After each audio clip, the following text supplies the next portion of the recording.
listen to our small voice. That's what we're going to be talking about with the experts and authors of Small Voice Says, Mike, Mackenzie, Morrison. Thank you so much for being here. Thank you. Great to be here. Great to have you. Clearly, you've done some incredible work, not only with putting this into the book, but teaching your daughter how to listen to her small voice. What a beautiful story. Would you mind sharing that with us? Yeah, well, somewhere around age 4, conscience starts to develop, right? We start to feel that tug of the small voice. So when Mackenzie was a little girl, that was the time when it was a poem I originally wrote about small voice versus big voice. So we started to bring that into the family conversation. What does your small voice say? So what is the small voice? Well, the small voice would be your conscience, right? It's that little inner voice that sometimes we can hear that kind of tells us what's right or wrong or what we should really do in this situation. So we call it like the intuition is what you're talking about? Could be intuition, but it's also that little internal voice that, tells us what's the right thing to do. So how did that affect you at 4 years old? Yeah, I think as a child it was really fun to have an actual question be asked to you. I felt very validated and sort of respected. And it's sort of it's an interesting question. If you ask yourself, what does your small voice say, you have to think about it for a second. Yeah, I love that. It's true. Yeah. How do you differentiate between that still small voice and the inner critic, right? How do you make that distinction? Because I think a lot of people struggle with that one. Yeah, and that's, important, particularly for young kids, because that voice of judgment, that inner critic says you're not smart enough, you're not cute enough to do this. So that's why at an early age it's important to start developing that small voice that we can start to access. Say, no, I can do this. I am good enough to try this. So you put it in a book. Put it in a book. Tell us about the book you wrote and what your mission is. Well, this book, the illustrator is Nina Stummer, and I think she really elevated our whole idea. And we really want children and parents to use it as a tool to connect more. And again, start that conversation at a very young age. It's so touching that you guys did this together. I know. It's It's really- adorable. Jeez. But there's even very much intention behind what Angela's wearing. Let's talk about her look and how she uses that to empower Yes. herself, because fashion does speak. I'm Yes, a huge yes. advocate of that. So let's talk about that. Me too. I was very, very close to her outfit. Everything has a little bit of symbolism attached to it. So So cute. Yeah. She's so cute. she has little combat boots on, which I think shows her adventurous spirit. She's up for anything. The floral dress is kind of like she can go with the flow.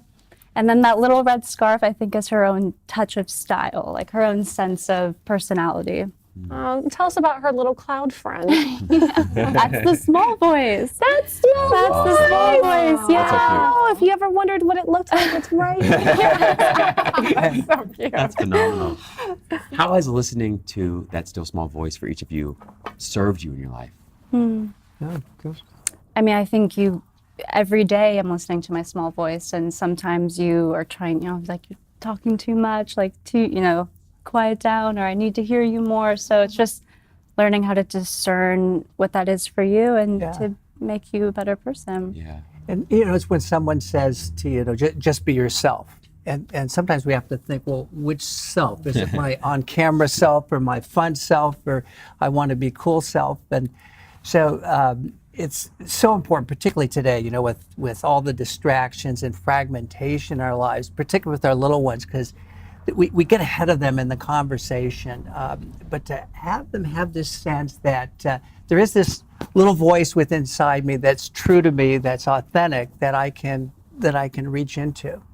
Yeah. I think it's just so incredibly important. I know that for me, I can't imagine being happy without being in touch with that small voice, right? It's sort of like this constant friend that's always with you, that's always leading you in the right direction. And it looks like a little cloud. And that's another cloud. Yes, exactly right. What would you guys say for people out there, the conversation about social media and how it's hard sometimes, it's in your face. There's, people do get jealous or envious sometimes. What would you say? How could they listen to that small voice? Well, one thing we're really promoting is, there's so much screen time, but for our little ones, is that end of day, make it special, make it a ritual. That's when we read and we kind of reach closure on the day. And instead of the last thing we sing being social media or someone else's voice that's telling you how to be popular, is to use that time to kind of end the day with your own little voice, some little story that's starting to inspire or enrich you. But end the day, before you go off into that neverland, right, have some positive voices in your head. For most people, the last thing they see or hear is on a screen, and it's the first thing they see in the morning. So we're trying to help parents build a new ritual. Love that. So great. So tell people where they can find the book and what's your mission with the book? Are you getting it?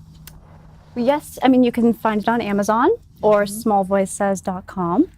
But we also have been, bringing into libraries and schools, and we're going to be reading at a school tomorrow, and just we want everyone to be able to access it. Yeah. And even though it's a children's book, I have to say, I feel like most of us as adults really need Yes, and can absolutely. appreciate being reminded of the Yes. small voice, right? Totally. Exactly. Yeah, it's our little motto is this is not a book you read to, but it's a book you read with. Wow. And the hope is that, parents too will start that becomes more of a family question, not just a question for the young ones, but, well, Dad, what does your small voice say you should be doing here? It sounds like you're struggling. What do you really, really want to do? And when did you learn to listen to that?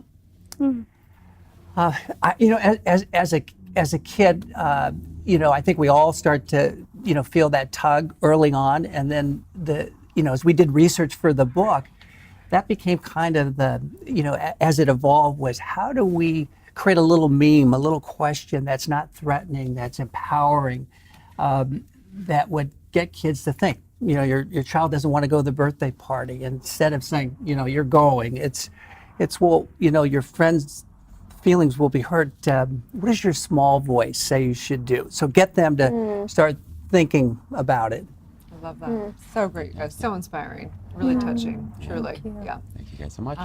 Tell them one more time where they can find you. Yes, so Amazon or www.smallvoicesays.com. Perfect. Thank you Fantastic. so much. Thank you guys so much. Thank you. you. Right Thank back. you.